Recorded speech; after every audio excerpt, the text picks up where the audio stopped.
All right, one more time. Whisper into your mic. How about now? Yeah, perfect. All right, how do I turn Do Not Disturb on this phone? I don't know. I don't think anybody will call me. All right, I'm going to do 3 claps and then we're on, all right? Drina, everything good on your end? We're both in the picture? All right, cool. All right, 3 claps.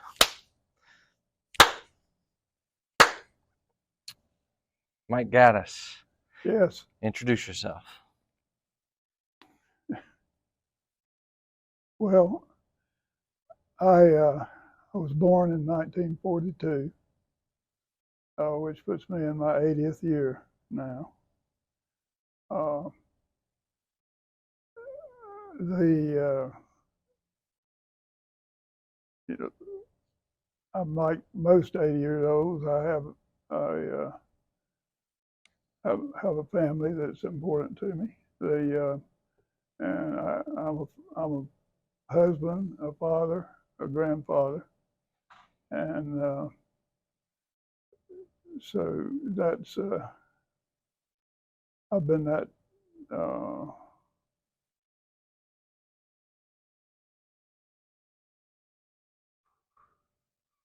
I guess if people who know me for two things: uh, my devotion to fitness and all the years, and I'm in my 65th year of workouts, and the other as an outdoorsman, passionate outdoorsman, and as a writer.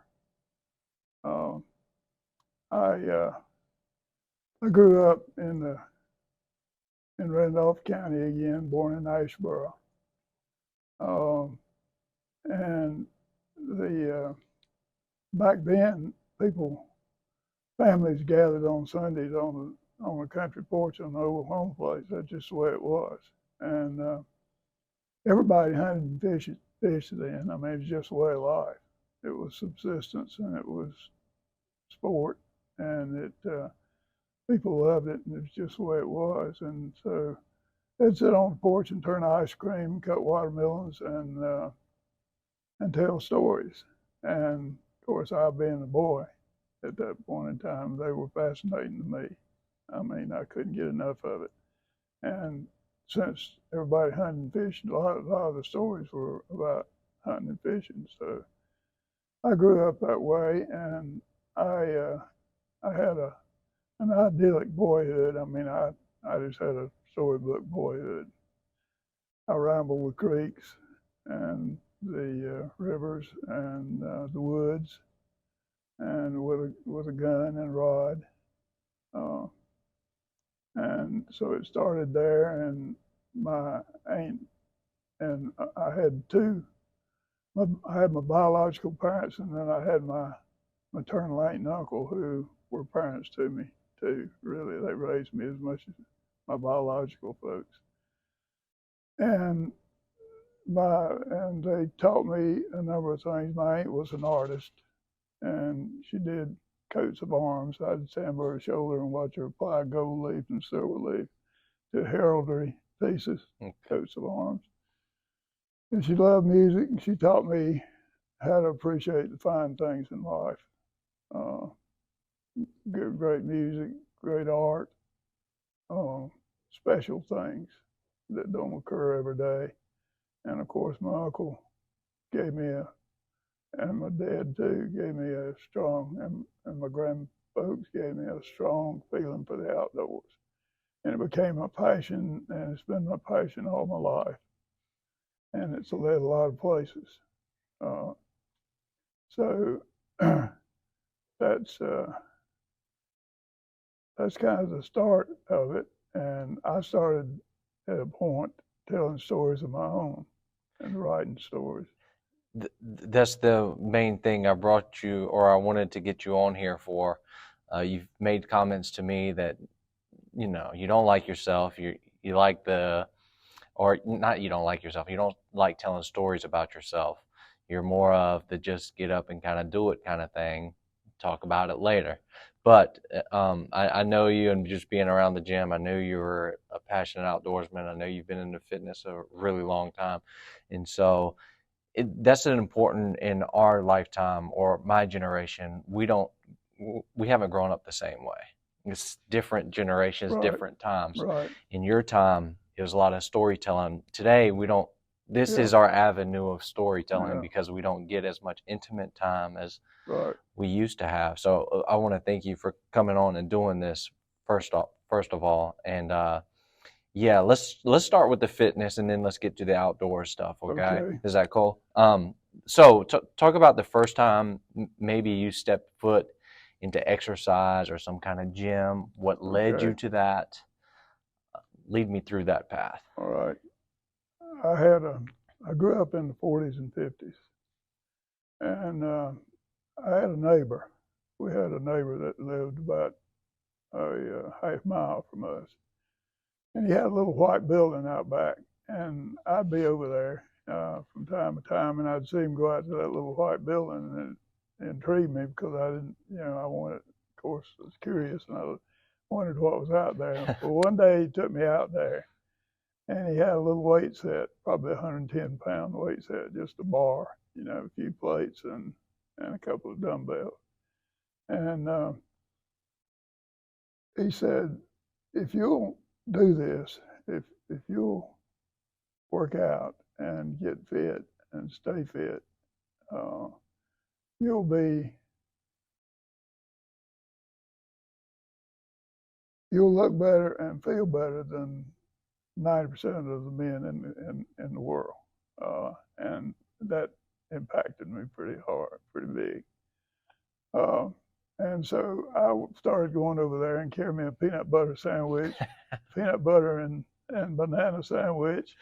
And I drank a whole quart of milk back then. And so I started going over there and working out about 3 times a week, just doing basic movements. Right. And so, and then and after a while, I liked what I saw.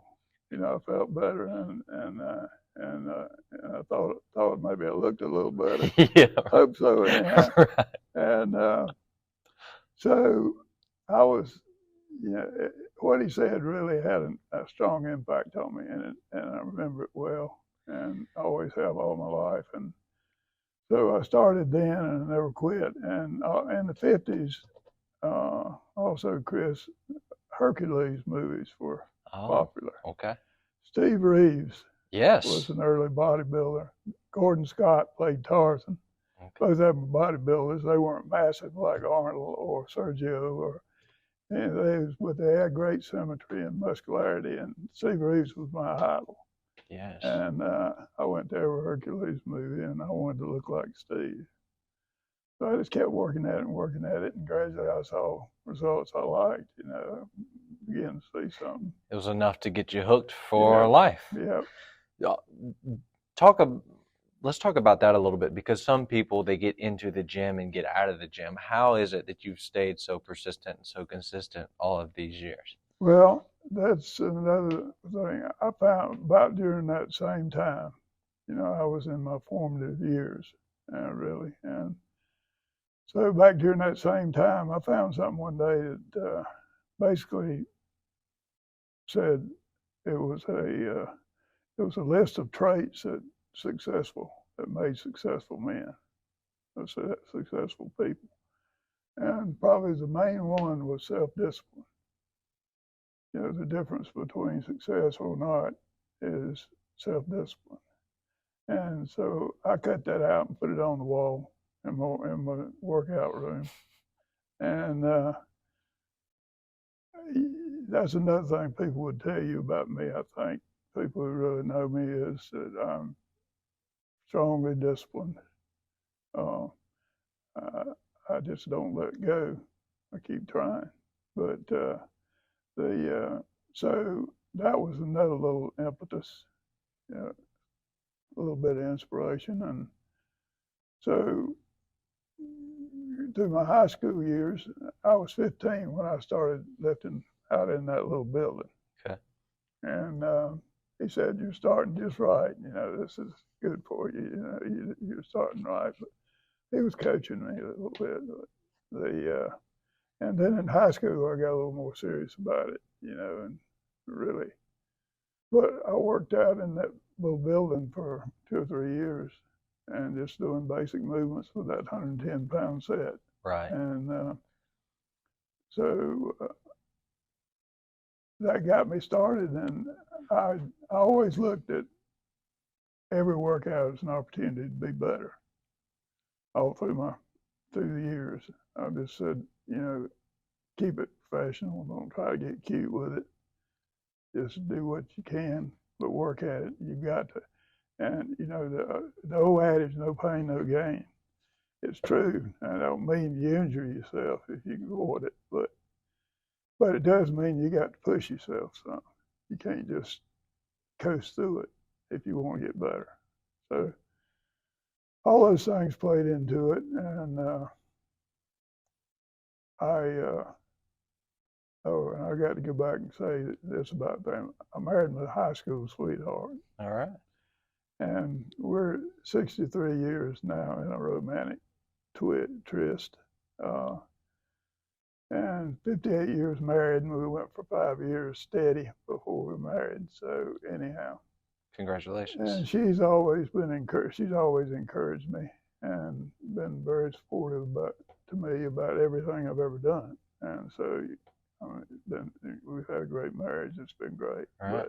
I can't wait to expound on it a little bit more. We'll get to the marriage part because we got a big story. But so you were working out in the shed with the 110-pound weights or the little building, and what was your next evolution of fitness? You were inspired by Steve Reed. You were a young man. You're trying to be the best version of yourself. What was the next step? Because obviously you eventually stepped foot into a gym or something somewhere or along the path. It was a while. Okay. So just a 110-pound set for how long would you say? I'd say 3 years. 3 years, okay. Just doing basic movements. Yeah. Building the base. For sure. And then after that, I worked out at home for a good while. You had your own set? Yeah, bought my own set, more plates, more bars, more dumbbells. Okay. So I could keep them loaded and not have to reload everything every time and one thing and another. And always, there were two exercises I always loved from the very beginning: flies and concentration curls. Okay. It's just two things I always liked. Okay. And of course, did the benches and did the squats and so forth and so on. Again, it was just basic stuff, Chris, and I didn't know much about refinement then at all. Yeah. And so that went on for a while. And in high school, there were several. We had a Mr. North Carolina, Larry Hewlin, at one point, and we had several, 2 or 3 or 4 other boys that also worked out, and so we'd partner up once in a while and spot each other and so forth, and so it just got bigger and bigger, and I didn't set foot in the gym for a long time. I put a chin bar on the barn and did what I could and just kept going. And really, it was later on when we moved from Raleigh up here, which is 44 years ago. Okay. We're Granville residents now, Creedmoor, going in our 44th year.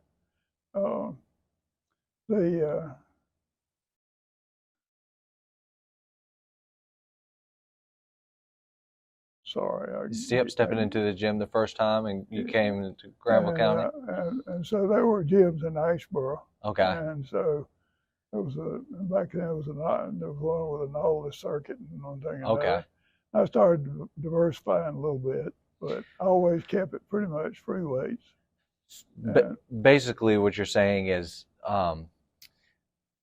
you had a basic setup, a setup that worked, a setup that got you better as a man. And sometimes, I guess, people these days, or they look for the extravagant thing. They want the gym with all the nice stuff. And what you're saying is you don't you can get by with the basic stuff, with the basic movements. You set a foundation, and you can push yourself doing chin ups, Yeah. doing concentration curls, doing Right. flies, and that can be good enough. Well, it can be. Yeah. I wanted to take it higher, Right. But you did what you could but I did what I could, during the time. and I got hooked. Right. I felt good. I felt good about myself, and I liked it. Right. And I like the challenge of it too. It's the one-on-one challenge. What is that one-on-one challenge, right? It's every day, because I know you didn't every day you probably didn't feel like going, right? But you still push yourself to go, right? To go out to the Well, it's kind of like my writing. Okay. I always try to keep it professional. If you're professional, you don't wait for inspiration. You got to go. Just do it. Yes, sir. And so that was the way it always was for my workouts, and it's been all the years really. Now in my prime, I started. I guess first gym I went to I was probably in my early 20s, and I'd go to a gym, a couple of gyms in Iceboro, like I said, and I'd go to those. And so I like the diversity of equipment, of course, and I could do more, and one thing and another, and so that just propelled me even more, desire wise, to do it, and I wanted to look like Steve Reeves, and I was beginning to look at least had a little bit of base. I could say a little bit of result. There you go. It at least gave you hope that if maybe you didn't, it was achievable, right? Right. And sometimes that's all you need is that fish on the bite that hook, and you can get one, right? So let's talk about now. I guess you still come to the gym very regularly. And some people could say, I'm just going to be devil's advocate, right? Sure. And because I want to hear your train of thought, and everybody doesn't know your train of thought. You're coming on 80 years old. You could just stop. What do you say to people that maybe think like that, or because there are people that once they get a certain age, they can just kind of stop, and they stop advancing or stop trying to be the best version of yourself. What keeps you going? And take us through that mindset that you have. Well, there were some people that influenced me back during my prime too. I worked out at Gold's in Raleigh. I was in Raleigh for a lot of years, and I worked out at Gold's on Spring Forest Road for a long time, and Lex Luger, who was a wrestler and so forth, came in there, and we'd talk every now and then. Oh, nice. He cool. was pretty swift. All right. And so I made a lot of friends in the gym, and so again, until COVID came along, I went to the gym.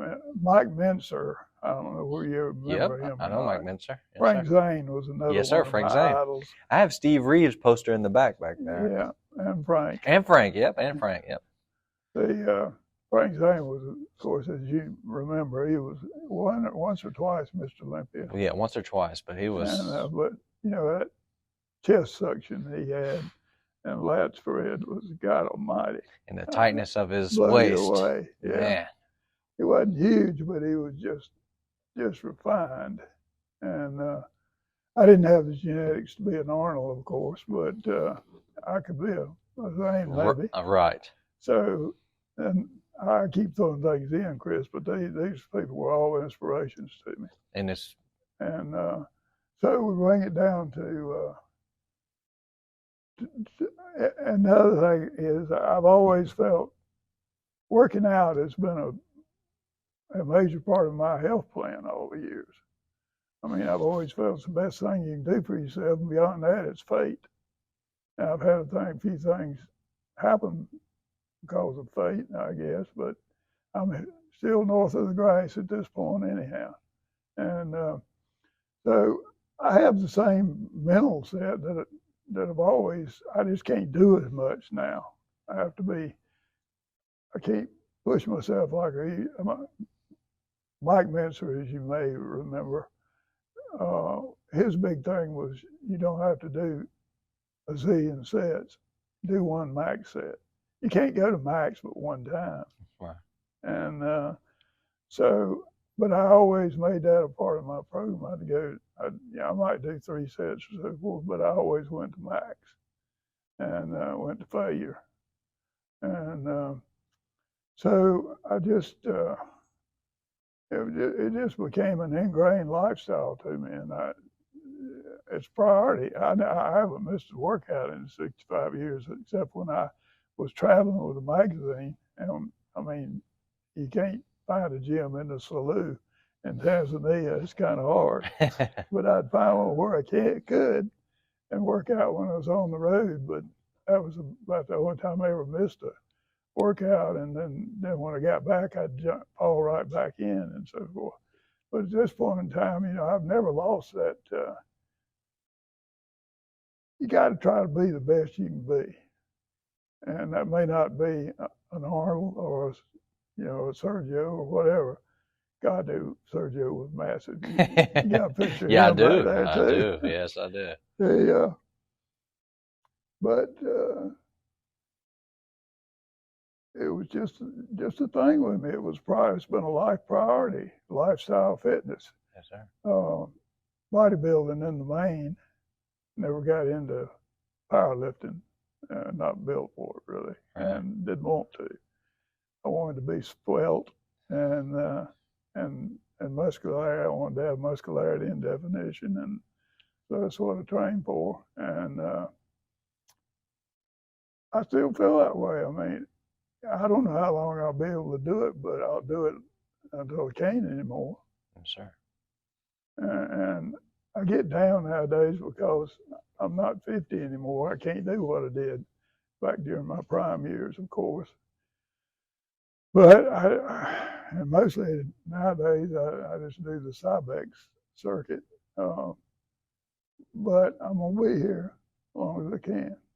And when, when the roll is called up yonder, then that's just the way it'll be. But people who, why quit? You see, they're all the same benefits as always been. You can't be, you can't be Frank Zane now, but you can help you can be fit and feel better about yourself. And so that's what I do, or try to do. And that's just the way it's been. And I've always made it a priority. It's just been one of my life's priorities. Yes, sir. I appreciate that that thought. So let's get into the other aspects of your life. As we can see, you're an avid writer. How did this start? Goes back to the stories on the country porch, Yes, sir. Chris. I listened to those stories, and I just absolutely went crazy over them. I just loved every minute of it. And so time went on a little bit, and I got in my teens and so forth, and so I started writing stories of my own and sending them to Outdoor magazines. And so I freelanced for a lot of years. I wrote a lot of stuff in the early years for Wildlife in North Carolina. And for others, I sold my first professional piece for money in '65, and been doing it professionally ever since. And so it's like I like to work with the weights. I love to work with words. I always like to work with words. Now I'm not as sharp as I used to be on that, but I still love it. I've been, and there were, so I freelanced for a long time, wrote for Wildlife North Carolina.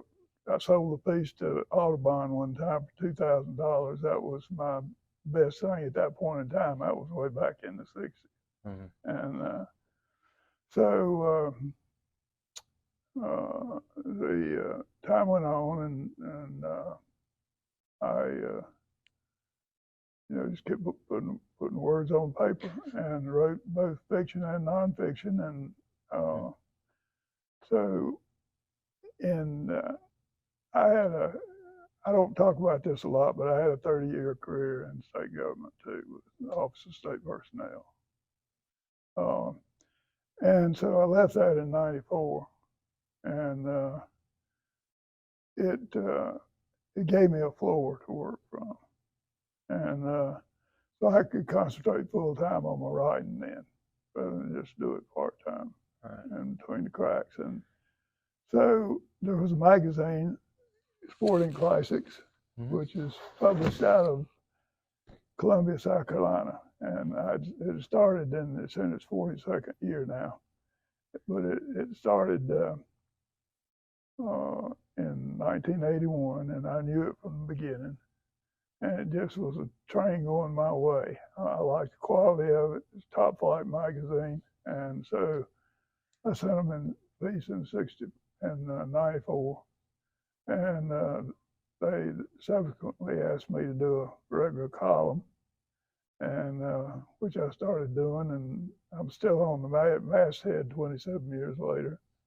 And so during that period, I did my column called First Light, and at one point I was associate publisher and senior editor the whole way, and columnist. And so also during that time, I've done 6 books, published 6 books, and of which these are just a sample. And I've written during that 27-year period. I wrote about 230 columns or more, and the 6 books, and I'm in 8 or 10 different anthologies, and so Classics is a different cat. Okay. It's a top flight magazine, and it's beat as Hunting and Fishing Worldwide. Okay. It's again published out of Columbia, South Carolina, and Classics kind of sets the tone for it. It's the best of the best worldwide in hunting and fishing. Covers the romance, art, and adventure of hunting and fishing. The best of the best worldwide. And so it took me a lot of places. Okay. And I'd write about them, and writing about them was just like living it again. So I love that. Yeah, you have this you have this desire, like you said, to tell stories, and the writing is your avenue of doing that, right? Yeah. And what is it with playing with words? Because you must have a passion for working with the words too, because that's one of the things that is difficult to some people, finding the right words, using writing like that. How would you, how did you get better? Was it just like the gym, just taking reps and reps and reps? Just passion. Just passion. Just working at it and going at it professionally, not waiting for inspiration, damn it, just sitting down and write. Yes, sir. And write from your heart. And so that's what I did. And what was the tone of your writing or your columns? How did you go about that? Like what would you write about? I know you said about your trips and stuff like that, but what was the deep underlying? Well, I covered the waterfront. The waterfront. Yeah. Classics is about, if you go to find the word classics, it's about, things that stand apart. Okay. It's the best of the best. It's masterful quality with timeless appeal. Okay. The magazine itself has come to be that. It has us in, and so it's just a thing of coming out with, it was creative, and it's creativity, and again, there were inspirations like Mark Twain said, the difference between the right word and the wrong word is the difference between lightning and the lightning bug. And so, that hit me. And I don't know, beyond that, Chris, maybe I was blessed with a little bit of talent to be able to put things together a little differently. And so I've written there about everything from blue bugs to elephants. You have this relationship with animals because you hunted all your life. You're obviously Yeah, writing in these sporting yeah, classics, and you got books yeah. about your dog. What is that relationship? How can you describe that With what with now? animals? Well, again, it goes back to boyhood, Yeah, roaming the creeks and it's like you have a deep appreciation rivers and the for woods. Well, yeah, and I've always said, if you go to hunt, then do it honorably, them. What is that? So for people that may not know, ethically, do it fairly, and don't don't cheat on it. Don't shoot more than you need. Don't you remember every time you do it, you're taking a life. People who really care about it have some remorse every time they do it. You're killing something you love because you love the outdoors and wild things, and that's a hard thing to reconcile. And I played with it with my writing over the years, many different ways, and keep trying to find the way to approach that best. And so, sometimes I was almost successful with it, and a lot of the times I just didn't quite get there. But still came up with something that people like to read. Sporting Classics is also a reader's magazine. okay, The subscribers to Sporting Classics love to read, and but Classics covers anything that falls under that definitional category that I mentioned earlier. Classic in hunting and fishing, or in the sporting life, hunting and fishing worldwide is that's its beat. I find guns, art, sculpture, uh, bamboo fishing rods, just anything and everything that meets the definition of a classic. Literature, the great writers from back during the yeah, ages, and so and I had a number of writers that I just loved, and that influenced me too. Try to be better with it, and so but and maybe I was blessed with a little bit of and this is an elite magazine, just like this yes, is sir. an elite gym.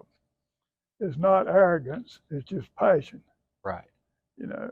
And so it you try to you try to you have there's a certain style. Every magazine has a certain style, and you have to write for that. And again, going way back to '94, it was just a train going my way. I just had, the kind of stuff I like to write, which is romance stuff a lot. The sensuality of the outdoors, um, the beauty of nature, and so forth and so on. Yeah. It's just, it's gave me a forum to do that. And so I've written about anything and everything over those years. Yeah. You also have a deep love for your. I'm assuming these are your dogs that you've Well, had. dogs have been probably the one most passionate part of my life. Sporting dogs, uh, dogs that have a role in hunting and fishing. I mean, anything with dogs in it, I love, and particularly bird dogs. And so that picture a Yes. while ago is Let me see a if I can bunch of pull it up. that's a group of my Yeah, that's a great favorite picture. dogs over the years. Some of them we've had over 60 some. So That's the one. yep, we've had over 60 some. So that's just a few, but yes, I love dogs. I mean, you don't find it's the golden standard of devotion. You don't find it anywhere else in the world. There is no comparable to it. Uh, love of a dog and devotion of a dog. I mean, it's just a gold standard. Uh, I want to ask this question. What is your relationship like with God? With whom? God. Oh God. Uh,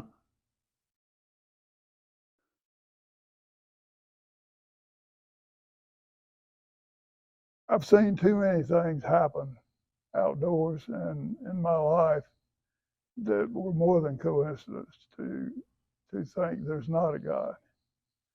Um, I'm not a Bible thumper. I'm not an evangelist by any means. There are times when I wonder why he lets things happen. Of course, that because it's so cruel and ugly.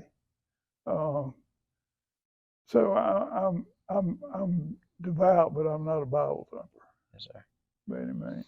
I looked through your books just for a second here of you setting it up and your pictures of your dogs and just the passion you have and I don't know, it seems like a man who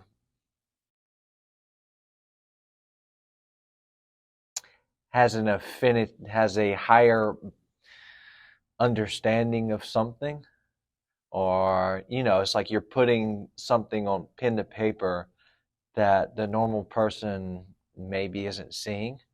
That's why you come with the classic. That's why you're a writer for the classic. Am I hitting on anything there? Are you Yep, seeing? Yeah, you are. that's outstanding. Maybe I've had a little bit of. I was gifted by someone, God. I Uh-huh. don't. Maybe I was gifted with a little bit of talent along the way Yeah. for words. Uh, because I've had letters from fans that absolutely put me on my knees. Just saying how much I love this. I know where you are. I've been there. It's hit the right spot. It's hit the chord. Uh-huh. So, man, that just humbles you to your knees. Yeah. It's a grand thing, and that's another part of the gratification of doing it is writing something and having people enjoy it and tell you that and feel moved enough that they'd sit down and take time out of a busy life these days and send you a letter or a note or whatever or a call. I get calls every now and then, and I've talked to every one of them. I've answered every letter I've ever gotten all those 27 years. Yeah. When people call, I talk to them. Now, people every now and then want to come by and come visit, and I have to draw the line somewhere there, because it just gets to be too much. Every now and then, if I'm really intrigued by somebody, Hmm. then I invite them. But I've got friends all across the country who are readers who who appreciated my work and called me in, and it's just a grand thing. Yes, sir. Yes, sir. You want to take us through some of your trips, or do you have any off the top of your mind you want to go to first? Well, Let's start with this bad boy. well, Africa, Yeah. this is Cape Buffalo Sit hunt right here. in the Slough. The Slough Game Reserve is still, I think, the largest in the world. It's very remote. You get in there, you're 10 hours from civilization any way you turn. I mean, you're on your own. And that's a big part of the And intrigue. where's this again? Tanzania. Okay. Uh, the Slough, Selous. Okay. And it's a huge game reserve. And they got all the dangerous game there, plus all the plains game. Just everything is humongous. But it's remote, and that's part of the intrigue of Africa. The danger is a big part of the intrigue. I mean, hunting dangerous game is another thing. It's just different. I mean, you go. First of all, you can't hunt over there legally without a PH. A Okay. PH is a guide, a professional hunter. Okay. You have to have a PH to go with you, and the so I wanted to do a buffalo hunt in the Slough, and so uh, the thing about dangerous game is you better do it right Okay. because it's not just you that's putting your life on the line. It's those trackers Yeah. and the PH, your PH. I mean, they're there. If you wound that, if you shoot badly, if you wound that animal, he'll kill you if he can. Mm. And so you you're on edge all the time Oh, yeah. because you're thinking, you lay in bed at night and think to yourself, I got to do this thing right. Yeah. You Got to be know, on your A a game. lot of people depending on me here. So that was buffalo. The other thing was I didn't want to shoot that buffalo at. It gets back to the word classic. I wanted to do it classically, meaning I wanted to do it like Hemingway and Ruhr. So I didn't want to shoot him with a scope rifle at 100, 125 yards. I wanted to be point blank with a double rifle. So I carried a Holland round body 300, 500, Nitro Express. That's a big gun, and but you want a big gun, and so and so when it all came down on with this buffalo, I had him within 15 yards, Oof. and and so and my PH had said, whatever you do, after that first shot, reload. Think about reloading. You got 2 shots, double rifle. Yeah. So so I had so when there were 4 bulls laying there in the grass. Okay. And he was one of them, the best one. Okay. And so it took us. I mean, we first spotted them from a hill about a mile away. Oh, wow. Or more. And the grass was high, and it took a long stalk to get to them. But when we did, and when I finally stood up, it was 15 yards. And when I stood up, they all stood up. My PH was back with his rifle backing me for watching the other 3. And so and African game has a different vital area.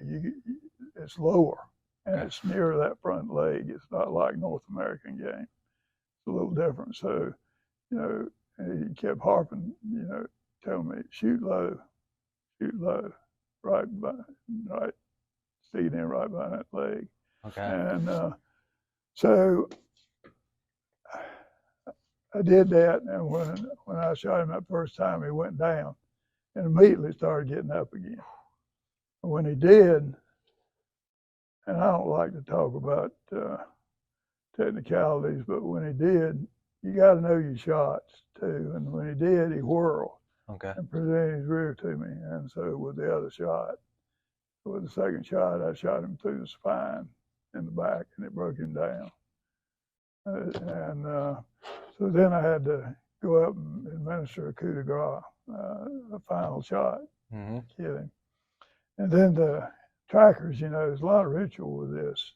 There's oxtail soup we have back in camp, and from buffalo, and they, first thing they'll do is get the heart out and hold it up. They go through a little ritual, it's just native stuff. Right. And but it's spiritual, and then they'll take a bite out of that raw. Oh, wow. Wow. So it's pretty gnarly, huh? Yeah. Did you take a bite too? Huh? Did you take a bite too? No, because you get all kind of parasites over there, Yeah, that's true. There are a lot of things in Africa that can kill you, and it's not just buffalo and lion and hippo. Yeah. Hippos are surly creatures. You got to watch the damn hippos because they're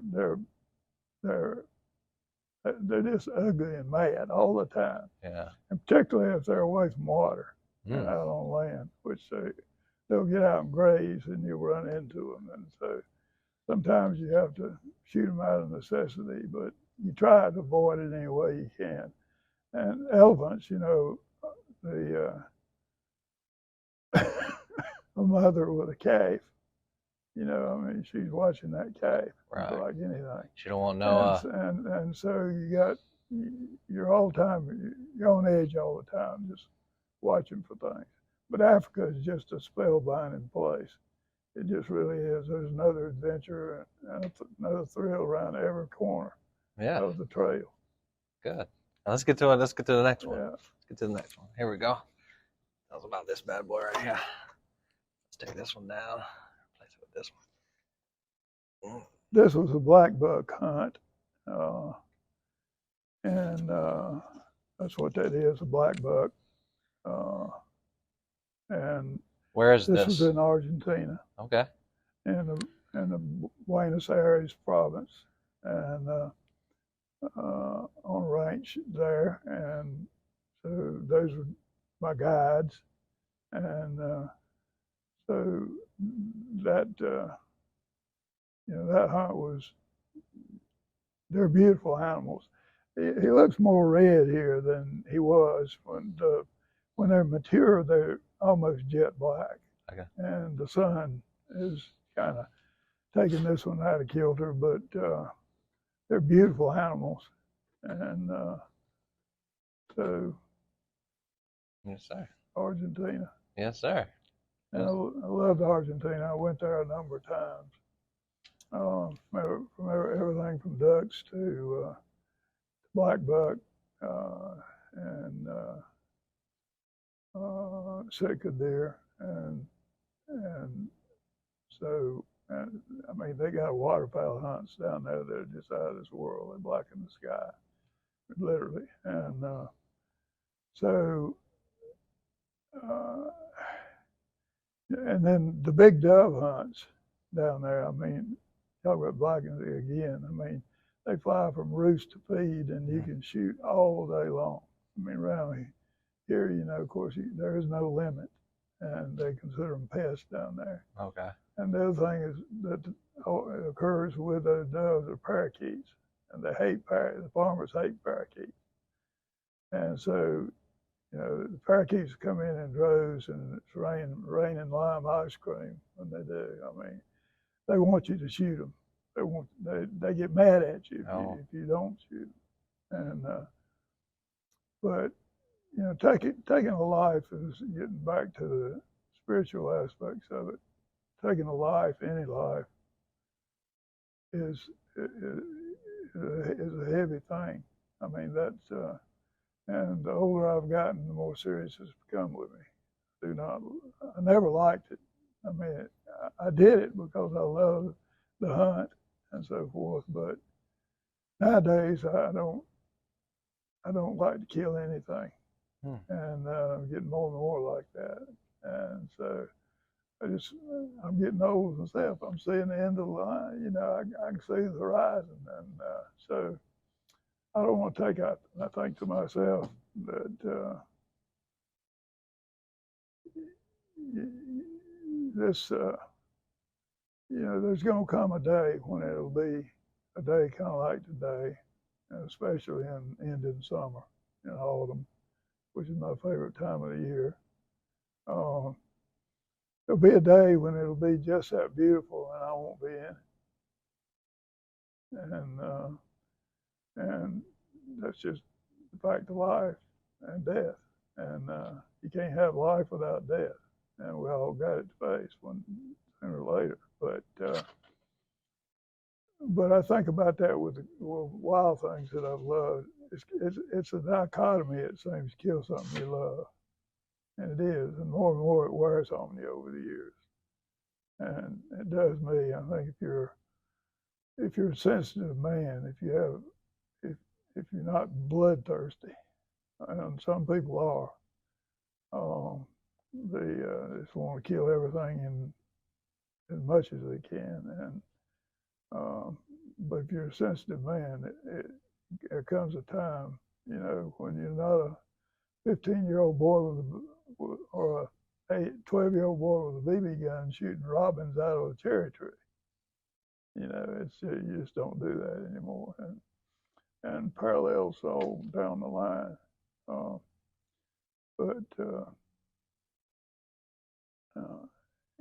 Anyhow. Yes, sir. Let's see if I got any ones you want to talk about specifically.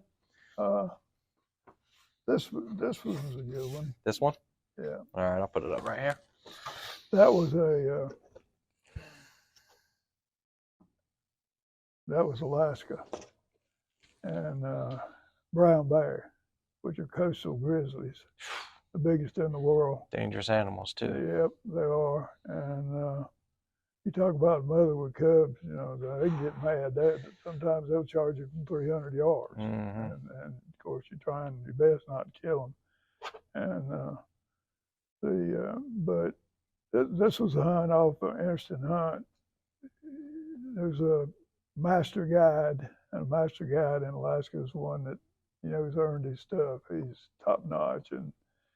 But Jimmy Rosenbrock had worked off a yacht, and he had a daughter named, her nickname was Mutts, okay. Mutts.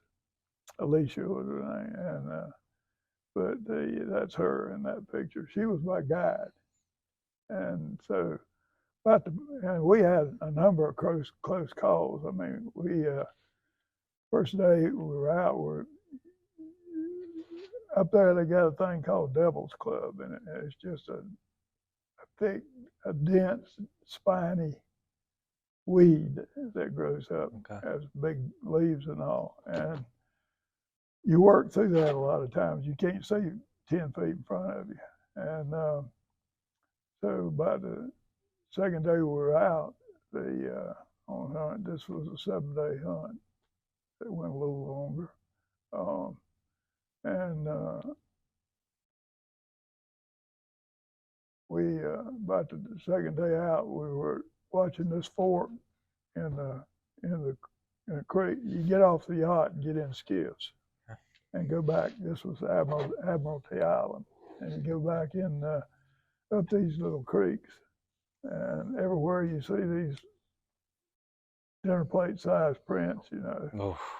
and there's dead fish laying everywhere, just blood and fish, and so you're in foreign territory. You're in their territory, and one of the first things they tell you when you get there is, one of the first things she told me, if they want you, they can have you.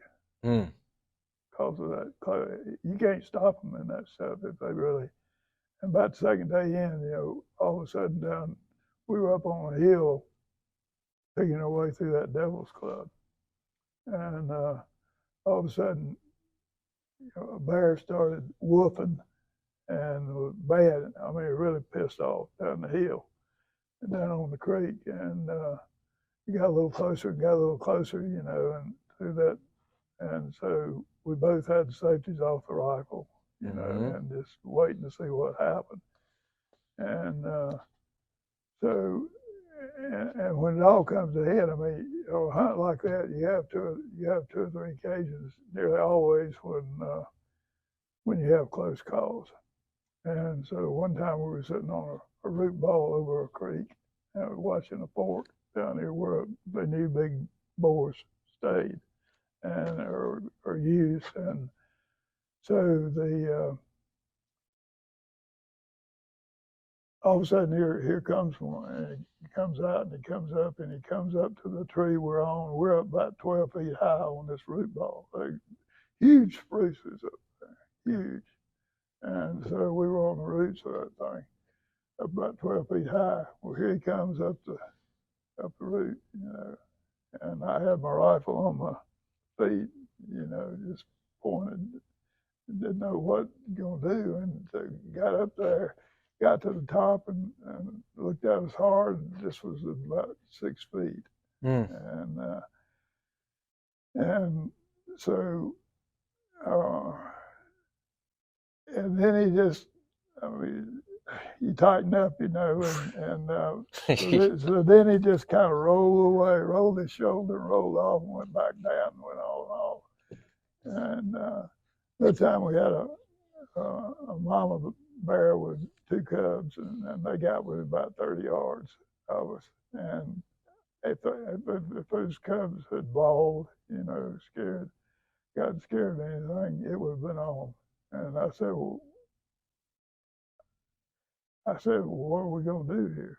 And she said, well, we'll see what she does, but I'll just stand up and whistle, and she'll maybe leave. And so fortunately, turned the other way, and they went with her, and we didn't have to get to that point. This was the one I took. This was the bear I took, which was almost a 10-foot bear, which is a big one, and big old boar. Claws. Yeah, massive, just massive. And this, I was shooting a Remington. I got a lot of rifles and shotguns occasionally on consignment for hunts. You know, I'd take it. They'd send one with me. Well, Remington sent a 375 Ultra Mag, and so that's what I was shooting. Well, this boar came out in the creek, and this was the last day of the 11th hour. Oh. I mean, the last day of the hunt, we went out one last time and went to this spot that they knew, or the new bears were working a good bit. And sure enough, he came out, and Alicia Mutz she was up above me, and her husband was right beside me. And they were young, just married. Had a little Jack Russell named Braveheart. And so anyhow, so here comes this bear, and I'm waiting for the right shot, and he didn't. And he just keeps coming, and he comes straight. And the thing I remember most is the water goes. I mean, look, his legs look like oak trees. Yeah. And he is swat fish, and the fish were just jumping, trying to get out of the way, and the water was rushing around his leg, gushing up. I remember that more than anything, how massive he looked. And so here he comes, and he's coming straight on, and I really don't want to take that shot, but it's getting close here. Yeah. And so he keeps coming, and he keeps coming, and he keeps coming. It was a root ball. It was a big old spruce down right on the edge of the creek, and it had a root ball on it. And so I nestled into that root ball. And by that time, he was about 15 yards, and I had to do something. Yeah. He was saying, shoot, shoot, and she was whispering, shoot. And I was just waiting for the right shot. And it was getting to the point I was going to have to take it, so I nestled in against that root ball. And when I did, that damn thing crumbled. And I'm telling you, it's just the Lord and God and the Holy Ghost that I didn't fall down in that creek. You know, I got off balance and caught myself. But I didn't. Yeah, right. And so here he comes, you know. Well, he gets within 15 feet, and something's got to happen. Oh, my goodness. So at that point, I don't have any choice. I started shooting. This thing's got 4,000 foot-pounds of muzzle energy. Oh. And that's huge. But, you know, so I didn't have any choice at that point. No. So I shot him straight through. Mm-hmm. And they told me, you know, whatever happens, if he moves, you keep shooting. Right. Don't quit. And because they can kill you. Yeah. And easily. in a heartbeat.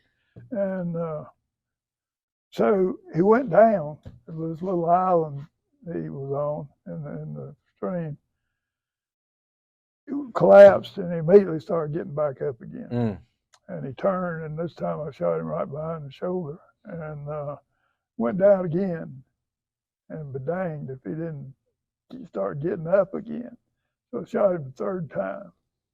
I mean, 15 feet was 4,000 foot-pounds of energy, you know.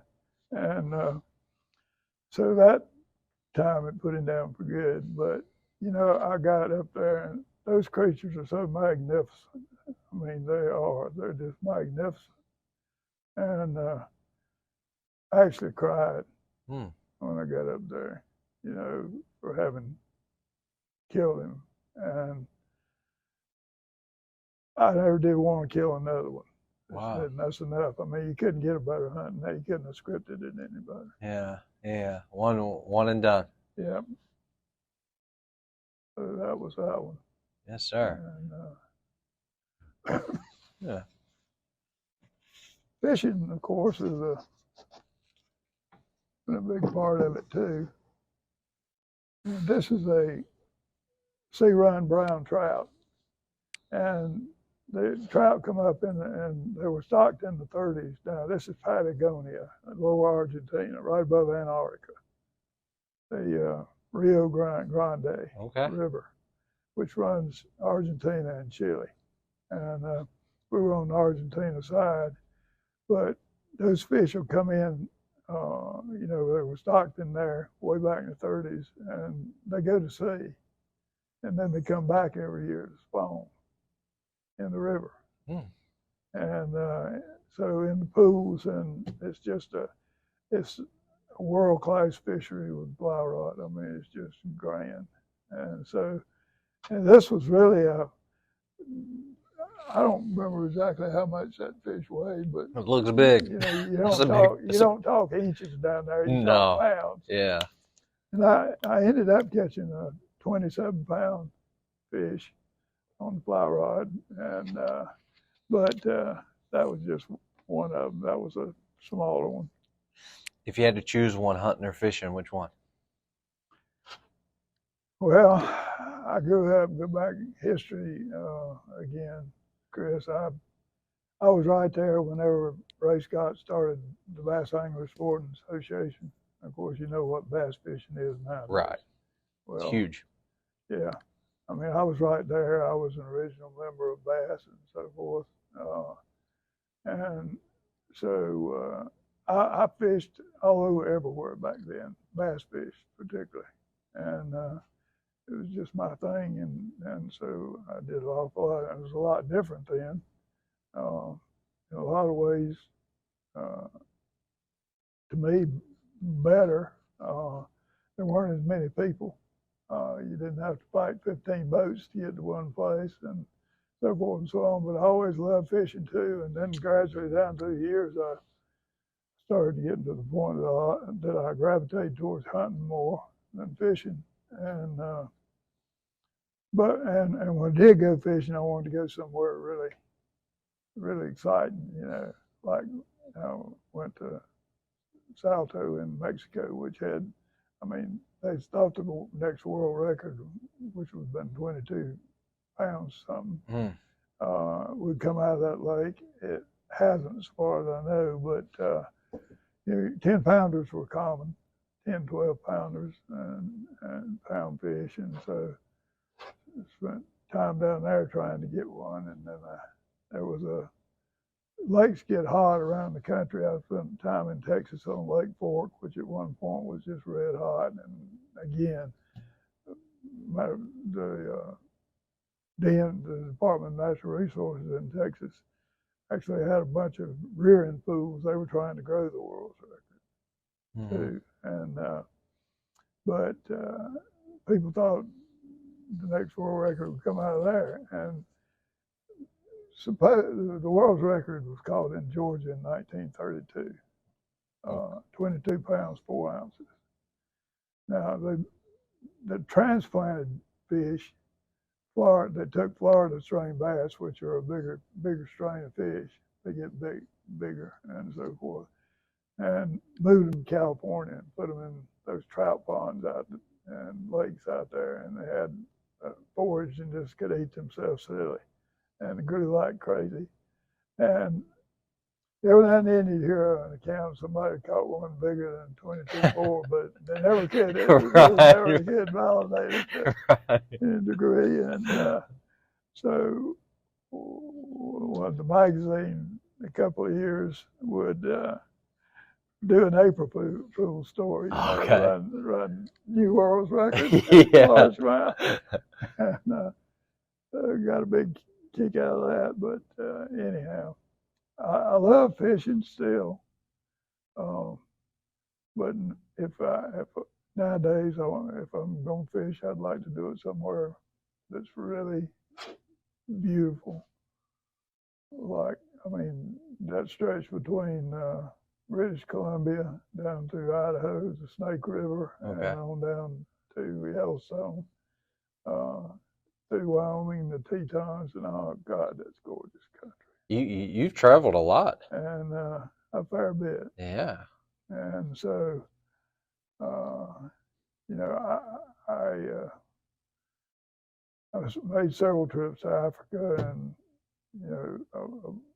several to Argentina. Argentina, yeah. Yeah, and all the Canadian provinces and so forth. I mean, the bird dogs again. The other part of my life that we haven't talked about is field trialing with class dogs. I mean, Oh, field trialing with bird dogs, it, horseback trialing.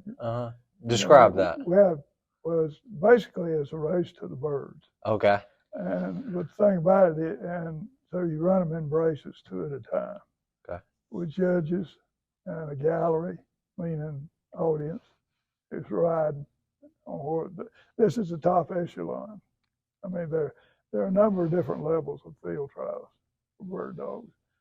At the top level, the sanctioned trials, it's a horseback thing, and it's not judged on the number of birds at all. It's not that, and the birds aren't killed. It's just whenever they flush, it's just a salutary shot. Uh, it's all about the dogs and how intelligently they hunt the country, how stylish they are doing it, how grand they look on point, Okay. and how much they thrill you. It's all about thrills. And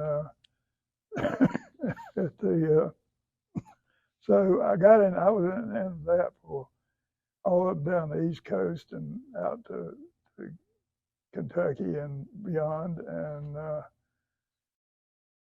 that's what Zip Zap is about. That was my best field trial dog ever. And Yeah, I think you have another book about Zip Zap too. I think you have one right there. Is that the yeah. same one? Well, Oh, all my books were done in 2 versions. Oh, I got you. A trade version with the slip cover, and a limited edition leather bound. Okay. With gold gilt and ribbon and all that. So that's why there are 2 of them. Yeah, tell me about Zip Zap. Well, Zip Zap, back in May 6th of 76, well, here again, another passion in my life. Nash Buckingham is a great writer, outdoor writer. He was a great outdoor writer from Tennessee. In '69, I corresponded with him a little bit. At that point, he was still the oldest living member, captain of the Tennessee University team, football team. Oh. And he was an athlete, but he was just a master storyteller. And the epitome of field trials for a long time. The other thing about these upper end field trials, horseback trials, is you get them places you never could otherwise, like beautiful, not accessible otherwise plantations down in Georgia and Florida and so forth. But in Tennessee, there's a place called the Ames Plantation, and the national championship is for big going dogs. And when I say big going, I mean dogs that range far and wide, find birds and look damn good doing it. And when they do, they'll put your heart in your throat. And but that's where the national championship was held, and still is. But back then it was mostly wild birds. Now it's released birds a lot, and it's a mix. But anyhow, the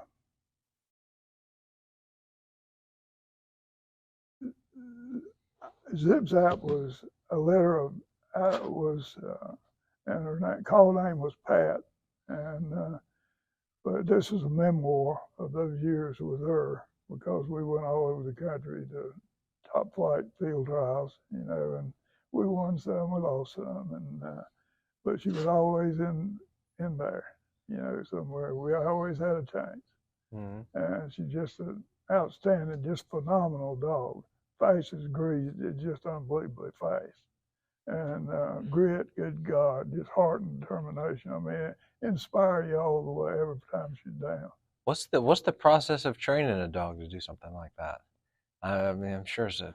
Well, you start out, when they're a puppy, and you take one of the supreme commands with a bird dog is whoa, which means stop. do not move, stay in place. And so you start with that, and you put them on a bench or a barrel. A barrel, it kind of rolls and it makes them uneasy, so they learn to stiffen up and stand there. And which these are latter years. The old timers did it a little harsher and different, but anyhow, you start out and you try to gain rapport. Right. That's the first thing. With a puppy, you start with a puppy and you rub them, put them on a bench or a barrel, and style them up, front and back, where they're standing 12 high both ends, and then and you say, whoa, whoa, you're just building from the beginning. And then you take them off the barrel or off the board from there and work them some on the ground until they'll stop anywhere on the whoa. And you haven't even introduced birds yet. You're just trying to build the obedience regimen. The relationship. Yeah, yep. the rapport. And so then probably the thing most people use are pigeons. They got a lot of scent, and the dogs can't catch them. Release quail, they can catch a lot of them because those birds are not strong flyers. And but they won't catch a pigeon. And so, and one of the things that I used a lot of years, and I always train my own dogs. It was I just love to do it. I mean, that's just the way I wanted to train my own dog. And we ran against, you enter a trial and you're running against dogs that have been professionally trained by professional handlers and trainers. And so, that's where, and so a dog's got to be good to win in that neighborhood. So anyhow, so you start them on pigeons that have a lot of scent, and lead them into them first. Now the pointing instinct, is just natural. It is just that, an instinct. So you lead them in to the scent cone, the wind, always downwind from the bird. And so when they hit that, they're going to lock up. And then you go in, whoa, whoa, whoa, And what you're working towards there is staunchness, meaning that when they find birds, they're going to stay there and wait for you to get there. I mean, they don't go in and bust the bird, put them out and make them fly. And then you work from there to once you got them staunch, which means basically they're stopping on, when they point, they're not breaking and going in, and they're holding the birds.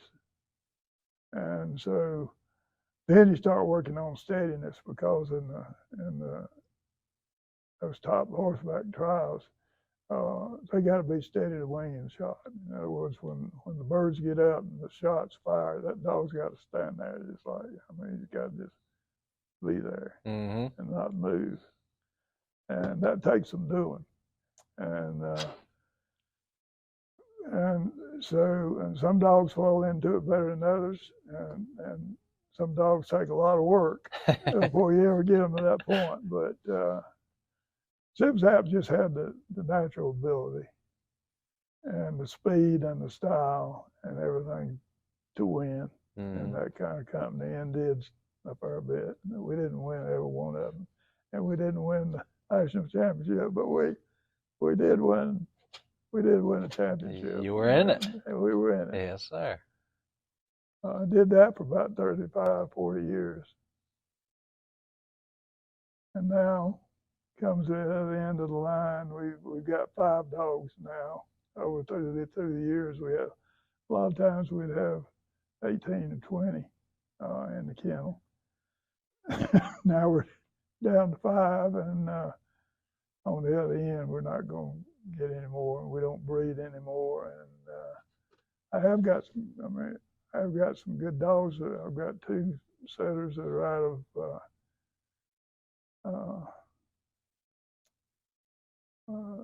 the national championship, double national championship. Won it 2 years straight. Almost won it the 3rd time. I got 2 boys out of him, and they're good dogs. But nowadays, I hunt, and I just hunt them. I don't field trial anymore, but I'll run them from a Kawasaki mule and let them roll. Like I kind of old field trial, so I kind of hit the middle ground between it, and uh, and still look for the same manners and all. I want steady wing and shot and so forth. And so it's a game of when bringing a dog like that from a puppy. I mean, where you get back, you got to have the talent to begin with. You got to have the athleticism. You got to have the style. You got to have the grit, and determination, the heart, meaning the determination to stay in there no matter what. Because they draw for the running races, 2 dogs, but it's a drawing, and luck of the draw can have you running on a miserable day. It's snow and ice and all. Whereas some of the others, they get a pretty day to run. Right. But so you got to try to train for all that, and you got to have a dog that can go do that kind of stuff and keep getting it. And there have been great dogs over the years that have won the national championship under unbelievably cruel conditions. Oh, how about that? Luck of the draw. And it's another avenue of inspiration, Chris. Yeah. I mean, they just inspire you. I mean, they take you up the mountain, man. And so we had a litter of 12, and Dip Zap was one of the 12. She was number 6 pup in the litter, and she was a small dog. She only weighed, in fighting conditions, she weighed 37 pounds, but she just had the grit. I mean, you could not keep her down, and she also had the ability, which is a really good trait in a dog. These dogs are high strung and they're athletes and all, but some of them will wear themselves out on the stakeout chain. At a trial, they just get nitsy and nervous and just wear themselves out. And others have the ability to kind of lay back and wait for the moment. Which ones are better? The ones that lay back? Lay back because they don't wear themselves out before they run. They're conserving all that energy. But when they do run, I mean, when you put them down and turn them loose, you're gonna get 110, 20%. Yes, sir. That's just the way it's gonna be. It's a beautiful thing. It is a beautiful thing, and if tomorrow were the last day of my life, if I could spend it, of course I'd want to be with Loretta, my wife. But otherwise, if I could spend it in a sporting vein, it would be behind on horseback, behind 2 big going setter dogs, or a pointer and a setter, mixed brace, either one, on a wild bird plantation in Georgia, in the wiregrass and longleaf pine, where you can see them lay way out there and hit those corners and cross that front way the hell on out there, and all of a sudden, stack up and you ride to them. It's a beautiful thing, and I would want to be doing that. And a lot of this is ritual. The old timers back when they started field trialing and all, the first one was held in 1874 in Tennessee. North Carolina was a hotbed of field trialing. Up in the Thomasville area and Davidson County and all back in the 20s or in the early turn of the century and so forth. But when they first started trials at it was just, then it was a brag thing. My dog beat your dog. Yeah, right. But then it kept getting more and more sophisticated. Right. And bigger, and the stakes to go, and there's open stakes and there's amateur stakes. Open stakes you can run in as an amateur. Amateur stakes you can run in as an amateur, but a professional trainer can't run. Oh, okay. Now he can train the dog for an amateur handler that you're running against, but he can't. He can't physically be out there. But Yeah. you can pitch yourself against him in open stakes, and when you can win that way, you know it's really a big thrill. Mm.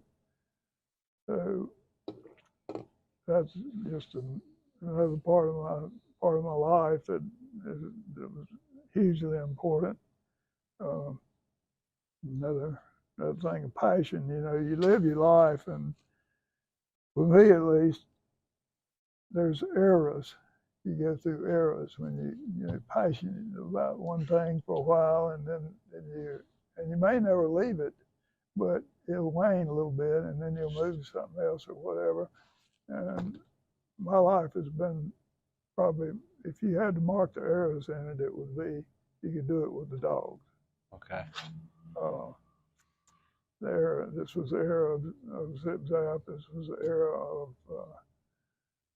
of Rafe, of Shenandoah Moonrise, and so forth. That was a dog has a call name short, which you use in the field, like Pat, and then the rest of your name, which is the formal name with the Kennel Club, you know. And it's changed over the years, but it's a grand sport. It really is a beautiful thing, and it's a thrilling thing. I mean, the whole thing is about the dogs, and in a field trial like that, again, it's not about how many birds they find, it's how they look, how intelligently they hunt doing it. It's a gracefulness do to they it. go to the right places when they stack up? I mean, do they put your heart in your throat? I mean, it's about thrill. Mm. And so anyhow, just one more thing to go crazy over. Yes, sir. Yeah. Yes, sir. One thing I also want to talk about a little bit, and I know you touched on it a little bit, is you've been married for a long time with your wife. Talk about what is it? How do you, time where the divorce rate is so high, 50%? Yeah. How do you achieve an admirable thing, which is how many years is it? 58. 58 married, years 63. married. 63 together. Romantic. How do you achieve that?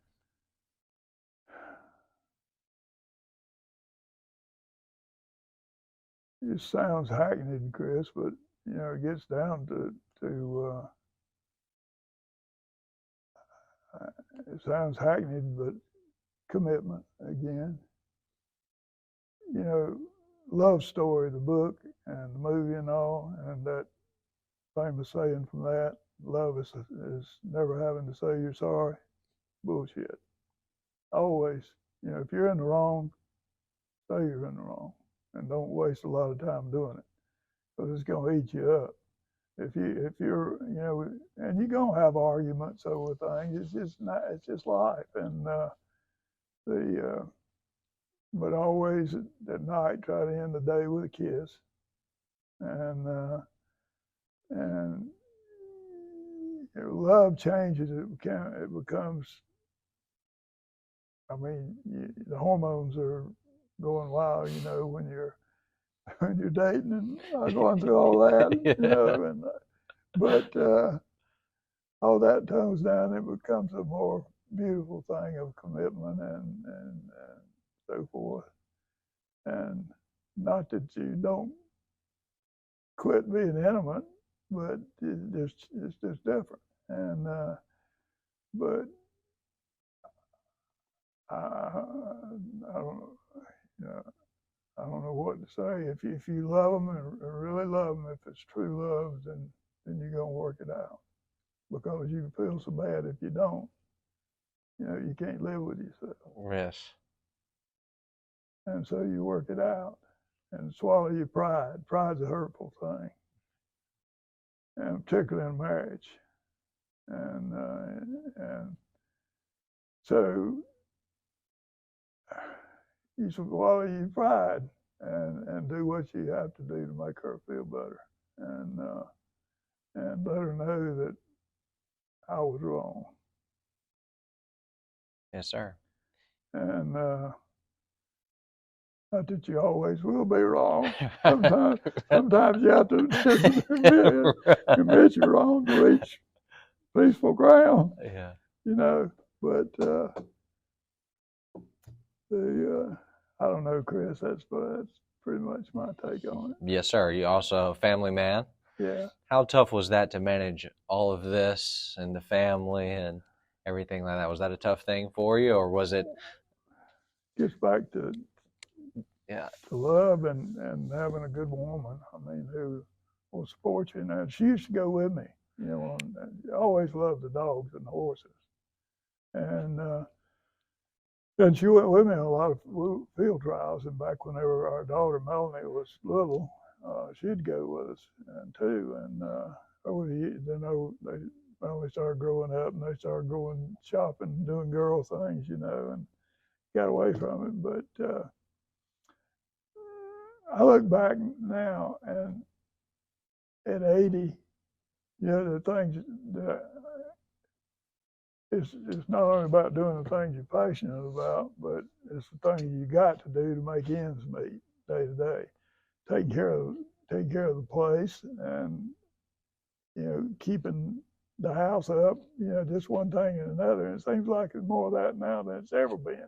Every time you turn around, somebody else is after you. You know, and when you get this age, damn, you getting Medicare calls every damn day. You know, and Oh yeah.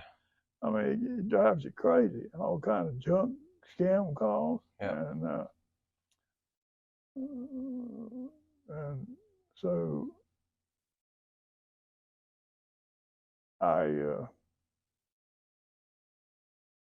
I don't I don't know, Chris, any Yes, more sir. to say. Yes, sir. All right. To wrap up, I've got 10 questions I'm going to ask you. Okay. Okay. All right. Yeah. I got them on my phone. Let me bring them up real quick. Okay. All right. And you can answer them however you'd like. All right. 10 questions. The best decade of your life. Wow.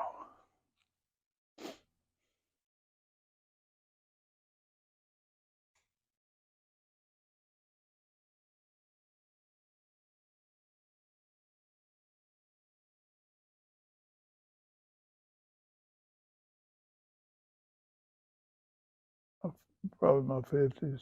Your 50s. What's so special about I still look fairly good. that? At that point, I could still push and gym hard. I was in the middle of I was right in the prime of all these things. Uh-huh. I had my writing career was taking off really, and so and I've written 58 years, you know, too. So the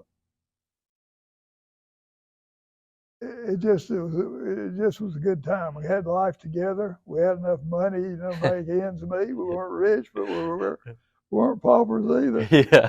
Yeah. And so life got just a little bit more comfortable, and I could go and do, you know, I go field trialing or go hunt every day or whatever, you know,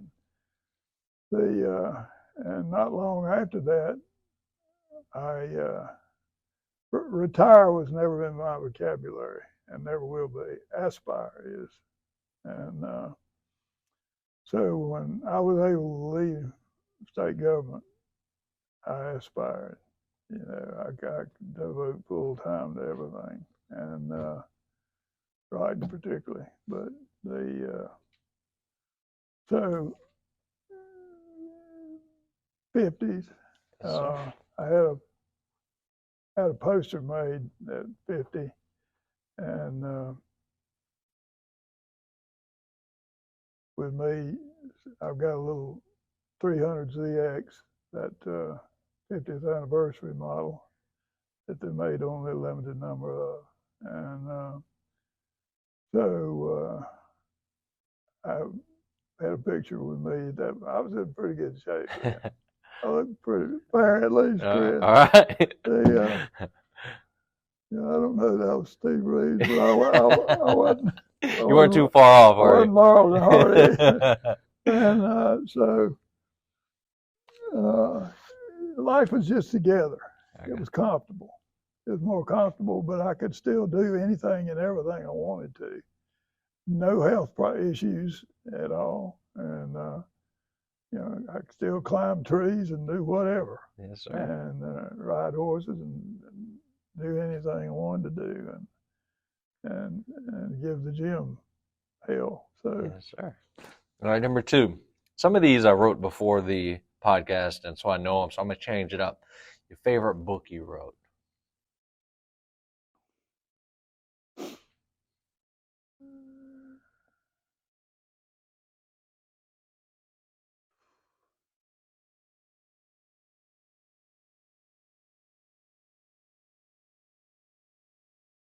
I guess it'd be Jenny Willa. Jenny Willa. Jenny Willa is a novel. It Okay. was my first book, set in West Virginia, uh, and it won right many awards, and people loved it. And it's still my signature book. And so, Jenny. Very good. Very good. Your favorite memory? Ooh.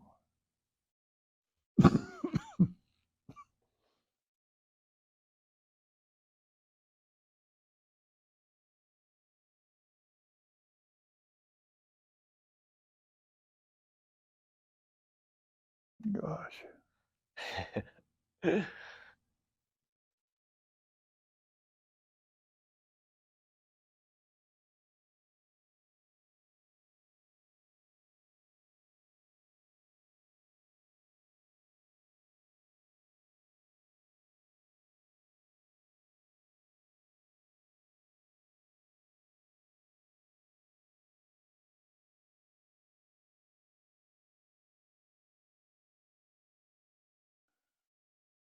Hmm. You know what? While you're thinking about it, it's amazing that you got to think this long about it, because that means you got some darn good ones in there. There are a lot of You them. got some good ones in there. There are a lot of them. Favorite, gosh, Chris, uh,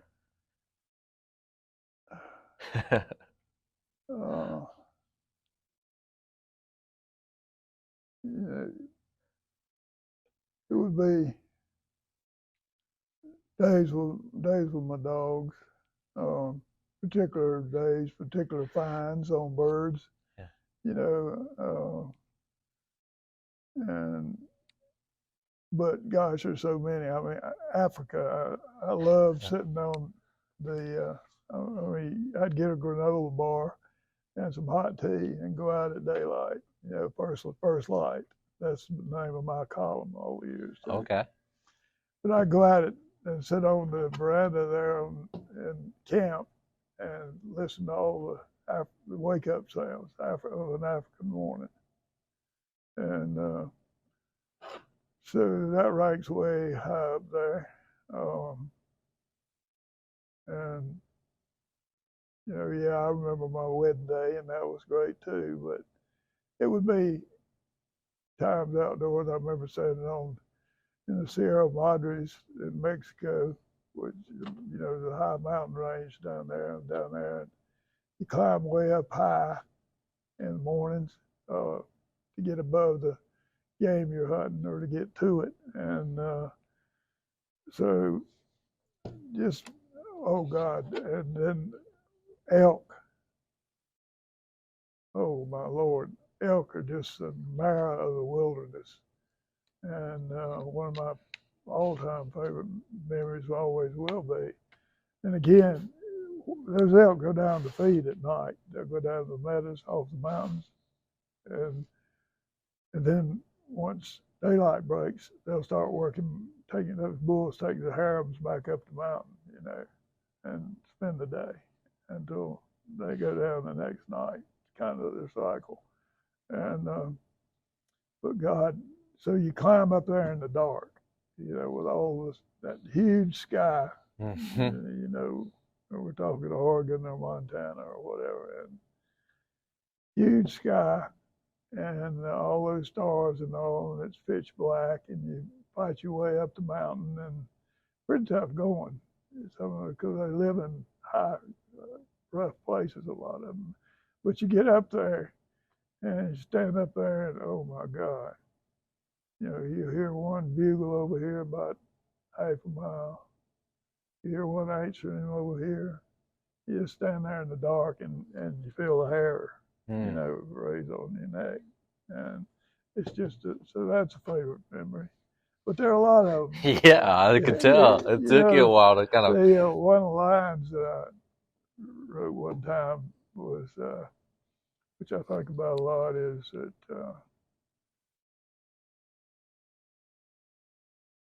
yeah, a rolling, there's an old saying, a rolling stone gathers no moss. Uh, Meaning it never puts down any roots, of the home or whatever. My aunt, in deference to that, who was one of my lifetime great mentors, would say, "Yeah, but it becomes very polished." Mm. And so, anyhow, I love traveling. I've enjoyed it. I don't now like I used to. I can't leave Loretta like I used to. I can't be gone 21 days in Africa anymore. Um, but I was there, and I got the memories, and you can't do away with the memories. No, And sir. they're always there. Yes, sir. You did it. So Yes, sir. What's one word that best describes you?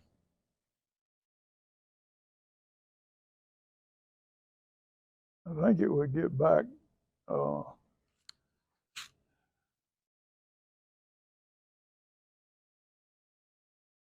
at 80, Chris, again, I'm not the man I was at 50 or 60 even. I didn't really start fading much till 70.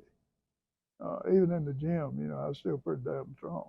Mm-hmm. But between 70 and 75, I plateaued and said, well, I'd have to drop back my weight on given exercise and one thing and another. But uh,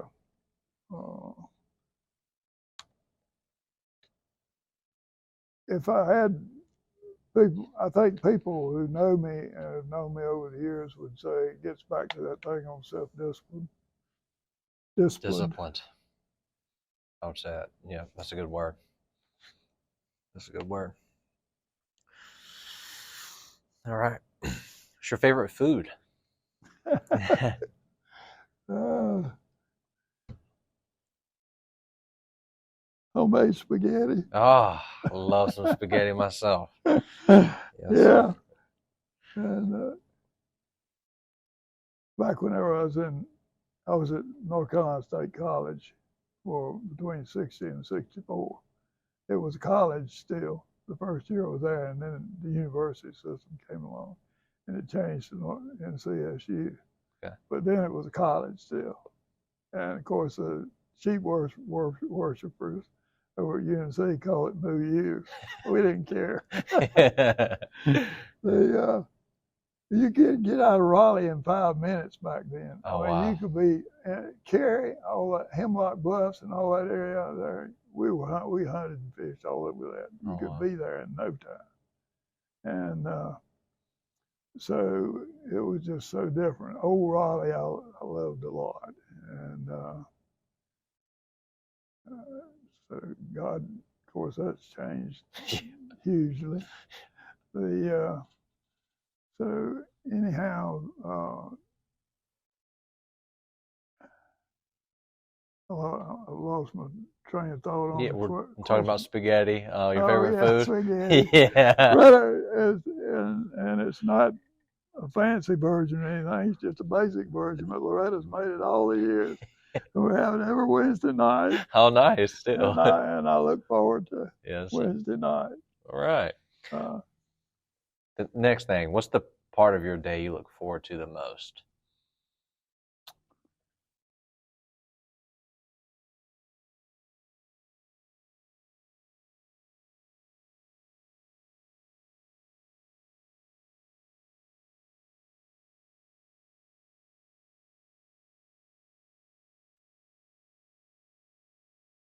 First light. First light. That's why I named the column as I did back all the years ago. Yes, sir.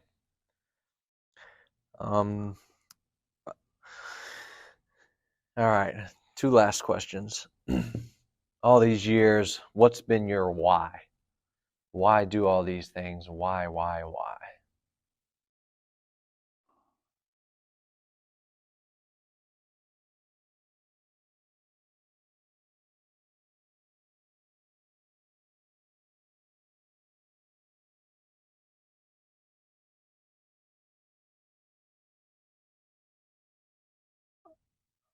I don't know how to answer that, Chris, except to say I was just driven to do it. It's just like that bird dog is driven to find birds and just not gonna quit until he does. And so I just loved it with a passion, that wouldn't be denied. And so I went after it Yes, sir. and kept going after it. And I still go after it to the extent I can. I just can't do what it. And it's hard nowadays because I just can't do what I did. But still do what I can, and the so Yes, sir. Adrena, you want to get this last one real quick? This last question. This is for our Instagram. All right, the last question of the night. Before we get to it, I want to say thanks for doing all this, man. You're an inspiration to me. Uh, I knew you had done some things, but I didn't think it was to this magnitude. I never really talked to you that deep or that intense. We've yeah, talked to like 2 yeah, hours tonight, and you just given me the inspiration to, you've talked about it a little bit tonight as far as one day that road's going to close, right? Or that road's going to end. yeah. What are you going to do in between that time you open your eyes to the time you close them? And are you going to have a story to tell and to share with plenty of people and yourself? And that is an inspiration, my friend. Your story it inspired me to do more. I hope that's why I wanted to get you out here. I knew it was something you had in there.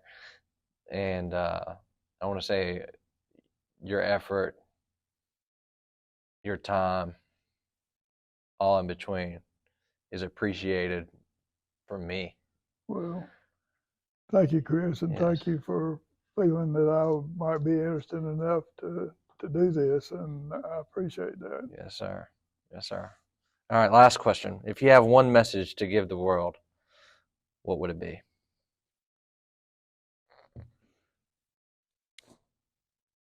You'll find the secret of life between a doodle bug hole and a mountaintop. Yes, sir. Yes, sir. I appreciate your time and thanks for coming on tonight. Thank you. Yes, sir. Bingo.